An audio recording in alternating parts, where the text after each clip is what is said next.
வணக்கம் மக்களே. நம்ம இன்றைக்கி என்ன பார்க்க போகிறோம்னு பார்த்தீங்கன்னா, இது பாருங்கள், சேலத்து ஒட்டு மாங்காய். இது அடுப்பில் இந்த மாதிரி நல்லா வாட்டிட்டு நல்லா சுட்டுறணும். சொன்ன மேலே தோல் வந்து நல்லா கருப்பாக வந்துடணும். நல்லா அந்த மாதிரி வந்தோன்னா எடுத்து வச்சுட்டு அந்த தோலை உரித்து எடுத்துட்டு அதை வந்து நம்ம அதில் உள்ள அந்த சதையெல்லாம் எடுத்து ஒரு ரசமாக வைக்க போகிறோம். இதை எப்படி செய்யணுங்கிறத பார்க்கலாம் வாங்க.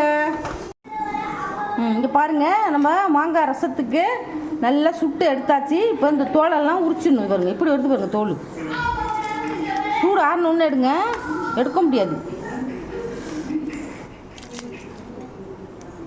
பாருங்க, நம்ம சுட்ட மாங்காயை நல்லா வெந்துருச்சு. தோலை உரிச்சிட்டு அதில் உள்ள சதையெல்லாம் எடுத்து இதில் போட்டு மஞ்சத்தூள்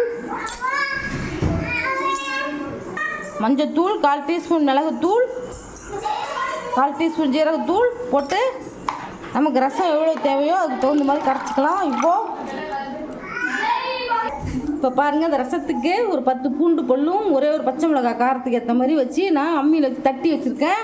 இப்போது எண்ணெய் சூடாக்கி வச்சுருக்கேன். 1 ஸ்பூன் கடுகு, ஒரு காஞ்சி மிளகாய், இதை இடித்து வச்சா பச்சை மிளகாய், பூண்டு,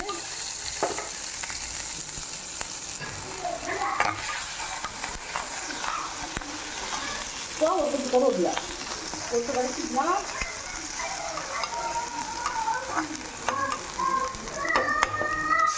கரைச்சி வச்ச ரசத்தை வதக்கிக்கலாம். இப்போ பாருங்கள், ரசம் ரெடி. இந்த ரெசிபி உங்களுக்கு பிடிச்சிருந்ததுன்னா ஷேர் பண்ணுங்கள், லைக் பண்ணுங்கள், சப்ஸ்கிரைப் பண்ணுங்கள். தேங்க்யூ, பாய்.